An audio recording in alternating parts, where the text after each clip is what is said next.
¿Alguna vez has experimentado que todo tu entorno se vuelve borroso o las cosas cambian de color o simplemente escuchas voces así como lejanas y de repente, ¡pum!, caes al suelo? Pues ese síntoma tiene un nombre y el nombre es síncope. Bienvenidos a mi canal. Soy el doctor Jorge Chami, cardiólogo especializado en arritmias y en riesgo cardiovascular.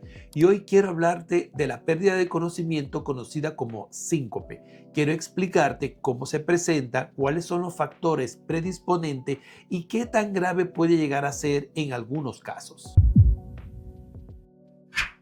En la mayoría de los casos, el síncope es un cuadro que suele ser benigno. Sin embargo, las caídas pueden llegar a asociarse con fracturas o con daños importantes del cuerpo. Por eso es que es tan interesante el control de todos los factores de riesgo asociados. Entre los factores de riesgo, el cuadro a simple vista parece aparecer de repente. Sin embargo, en la mayoría de los casos, el desmayo parece repentino. Si revisamos detalladamente, vamos a encontrar que algunos síntomas se asocian al cuadro.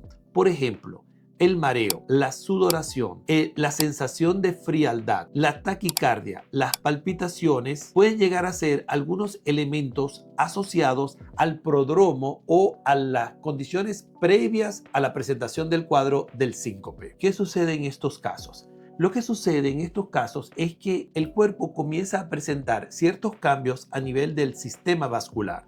Se produce inicialmente una vasoconstricción, es decir, los vasos sanguíneos se cierran y posteriormente se abren, es decir, se produce una vasodilatación. Con la vasodilatación se produce una importante caída de la presión arterial. En este proceso es determinante que el paciente preste atención a ese proceso porque el mantenerse de pie o mantenerse sentado puede llegar a prolongar el proceso de establecimiento del síncope. Dificultará en mayor medida la recuperación del cuadro. Es de allí que es importante tomar esas medidas preventivas a la hora de comenzar a sentir los síntomas o los prodromos previos al cuadro de síncope. Uno de los aspectos más importantes cuando una persona presenta el cuadro de síncope es poder evaluar de manera detallada si existe o no existe una asociación con un disturbio eléctrico importante. Para ello, realizamos un estudio conocido como el TIL test. Este estudio lo realizamos en nuestra unidad de cardiología.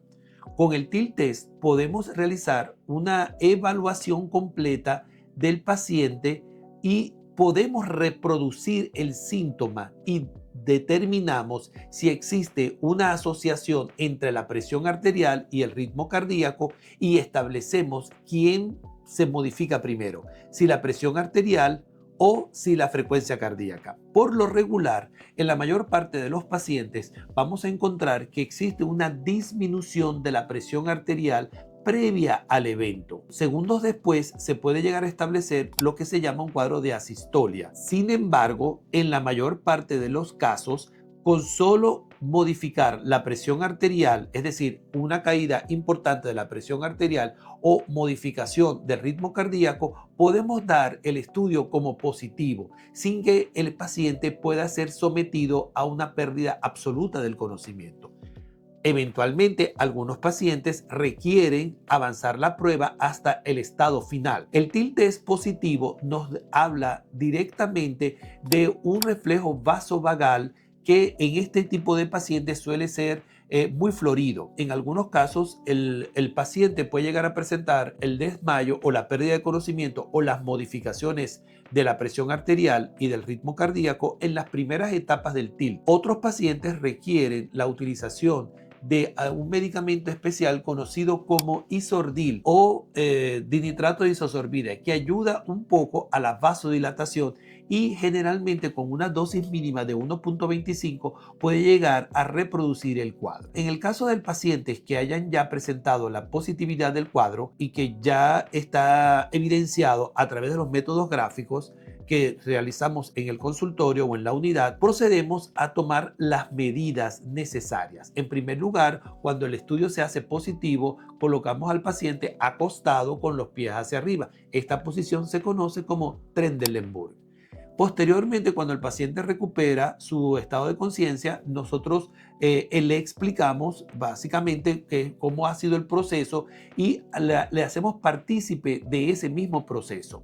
Y le explicamos las medidas preventivas para evitar que se establezca el cuadro nuevamente o que se repita con regularidad. La recomendación que exponemos a nuestros pacientes cuando tienen el tilt positivo o cuando tienen el desmayo asociado al síncope vasovagal son las siguientes. Una vez que el paciente presenta el cuadro o comienza a sentir los prodromos, es importante que el paciente busque estar en la posición horizontal, es decir, acostado, y tratar de levantar los pies. Con eso se evita que se produzca un secuestro de sangre en los miembros inferiores y se disminuya la circulación cerebral. También es importante que el paciente recuerde evitar los factores que pueden llegar a desencadenar el síncope. Por ejemplo, el exceso de sudoración, el exceso de vasodilatación provocado por el calor, la pérdida del líquido y sobre todo situaciones de estrés asociados al mal manejo del estrés o de la ansiedad. En conclusión, si presentas un cuadro de mareo con pérdida de conocimiento, es importante acudir a una consulta cardiológica especializada en arritmias y en síncope. Es importante también que realices tu estudio, tu protocolo de estudio, que incluya no solamente un electrocardiograma y una evaluación clínica rigurosa, sino también es importante realizar la evaluación del ritmo cardíaco al menos en 24 horas y posteriormente un tilt test que nos permitirá identificar si existe o no una asociación de la pérdida de conocimiento con una disregulación del sistema vasovagal. Una vez que se tenga todas estas evidencias, se colocará la terapia farmacológica y la terapia no farmacológica. Si tienes duda acerca del cuadro de síncope o si te preocupa algún punto en especial, puedes dejarnos tus comentarios que con gusto te responderé. Si te parece importante esta información, compártela.